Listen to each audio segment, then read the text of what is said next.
When I was 8 years old, my parents and I moved to this neighborhood to live in a house next to a large tunnel. Apart from the boring peacefulness of the neighborhood, there was nothing attractive about the area. Only a large tunnel at each of the ends of the street was constantly attracting my attention. Every afternoon when I got home from school, I would pass by one of the tunnel's exits. It was strange that this exit for some reason was being blocked by barricades. The people of the area seemed to be familiar with this mysterious tunnel, so no one approached it except for me. With some mysterious magic, every time I turned away, the small tunnel constantly created a mysterious attraction that made me unable to take my eyes off of it. I thought to myself that one day when I become an adult, I would go in there to explore the tunnel and see what interesting things rests inside. Time also gradually passed, and one day I became a teenager. I had a few friends who shared the same curiosity as me at the university, and that day we had an appointment to explore the mysterious tunnel together. I was at the rendezvous point when it had already begun in the afternoon, and after a while 2 of my friends also came running along. Everyone looked very excited, only I showed confusion and nervousness on my face. Over the years, the abandoned tunnel in the area where I lived had become famous and mentioned by many people, making my friends curious to explore the insides. But no matter how much my friends asked of me, for some who had never heard of that tunnel like me, I couldn't answer all of their questions. This made the mystery of the tunnel even more heightened. We discussed waiting until it was too dark to go inside the tunnel to explore. We would start from the entrance that was blocked with iron bars because we thought that was the most mysterious place of it all.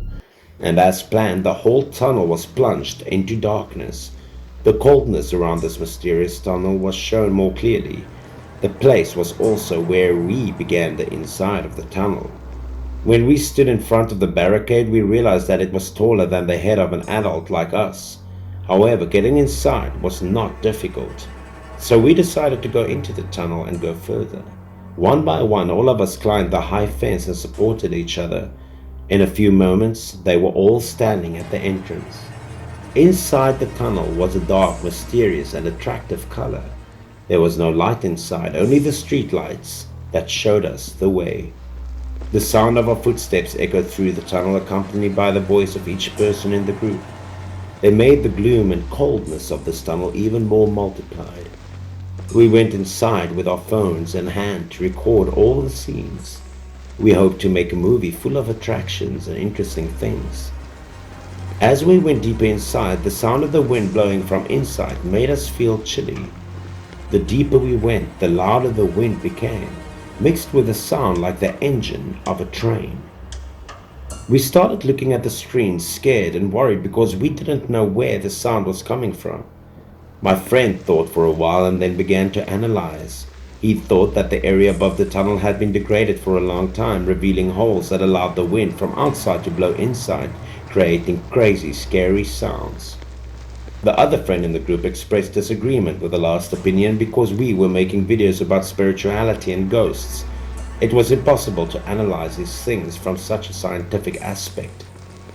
After stopping and looking around for a while, we decided to go inside to explore more. On the way, I suddenly remembered the history of this mysterious tunnel and told my friends. This tunnel had become old and ugly because it had been built for a long time, but no one had visited it recently. This thing made the rumors about the mournful cry in the tunnel all the more interesting. As we were walking, our group accidentally discovered a small altar that was crudely erected. The border of the stone tablet was cracked and covered with dust. The incense placed next to it had also long expired. The thing piqued our curiosity even more. At first we were scared, but we thought this might be the mystery behind the tunnel. The reason that the tunnel was blocked from anything flowing around or anyone to enter and had to stop working was this small altar. We thought that the mystery of the ghost tunnel here had finally been solved, so we were extremely excited. My friends at the time also suggested that let's take a commemorative photo in front of the stone tablet as proof that we had been there. After taking some pictures, it became really dark. We did not want to stay in the dusty place for too long, so we decided to leave.